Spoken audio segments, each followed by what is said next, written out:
Instalace žlabů a žlabového koutu, čela a spojky.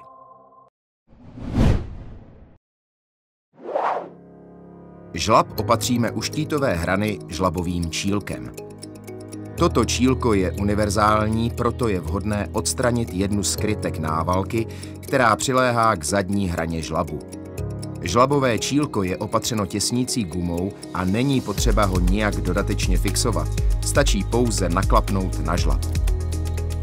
K tomuto účelu lze použít gumovou paličku.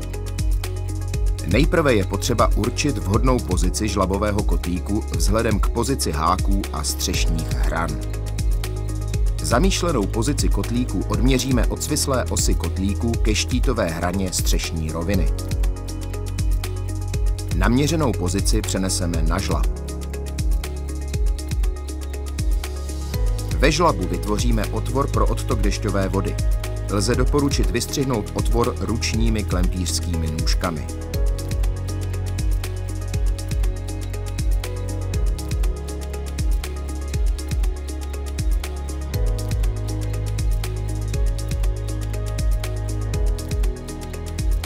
Hranu otvoru je potřeba mírně vyhnout plackami dolů ve směru toku vody, aby nedocházelo k zadržování vody na oříznuté hraně žlabu. Na připravený otvor upevníme samotný kotlík, takže nejprve vložíme zobáček umístěný na přední straně kotlíku do návalky a následně usadíme kotlík na povrch žlabu. Zadní jazyček kotlíku zaklapne za zadní hranu žlabu. Přesah jazyčku kotlíku ještě zahneme přes hranu žlabu, tím celý kotlík kompletně zajistíme.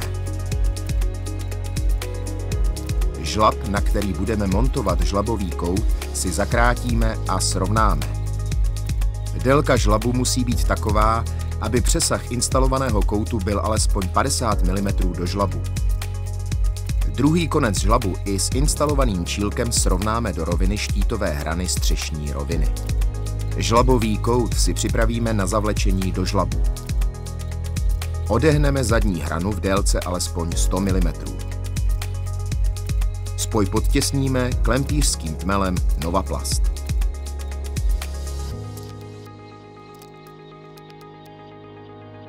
Návalky žlabu a žlabového koutu do sebe zasuneme v dostatečné délce, tak, aby kout dosedl do správné pozice.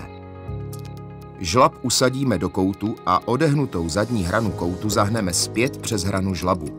Tímto docílíme zpevnění spoje a celé sestavy žlabu s koutem.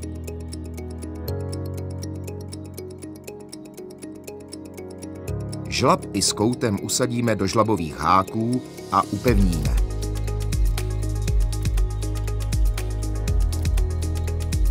Celý provedený spoj ještě zajistíme vodotěsnými trhacími nýty.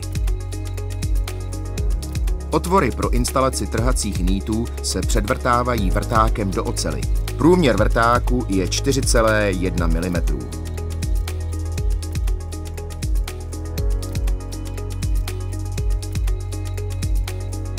Pozici druhé části žlabu směrem k instalovanému koutu si nejprve rozměříme. Tento spoj již bude proveden pomocí spojky žlabů. Vezmeme tedy míru ke hraně koutu a odečteme 3 mm kvůli potřebné dilataci. Žlaby mají být k sobě přiloženy takřka na sraz s mezerou 3 mm, v žádném případě se nesmí vzájemně překrývat. Naměřenou hodnotu přeneseme na připravený žlab. Žlab dle naměřené délky zakrátíme. Použijeme k tomu ruční klempířské nůžky. Žlab zlehka umístíme do žlabových háků a srovnáme do správné pozice pro napojení. Dbáme na zachování dilatační mezery mezi žlaby. Na spoj žlabů instalujeme žlabovou spojku. Spojka je opatřena gumovým těsněním a k instalaci není potřeba již žádných dalších kotevních prostředků ani žádného nářadí.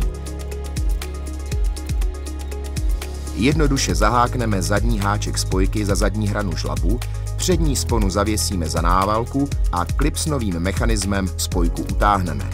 Celou karabinu zajistíme jazyčkem na přední straně karabiny.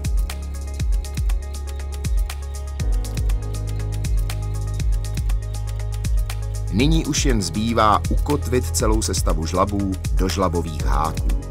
U klasických háků z jazyčky se zahne přední i zadní jazyček háku přes návalku a zadní hranu žlabu, čímž se pozice žlabu v háku zajistí.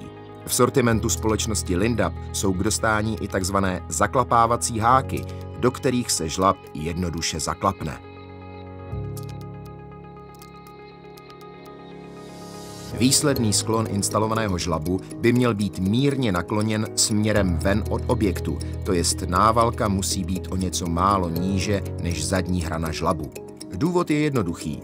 V případě ucpání odtoku žlabu bude vytékat voda přes návalku dále od objektu a nebude docházet k promáčení svislé nosné konstrukce objektu.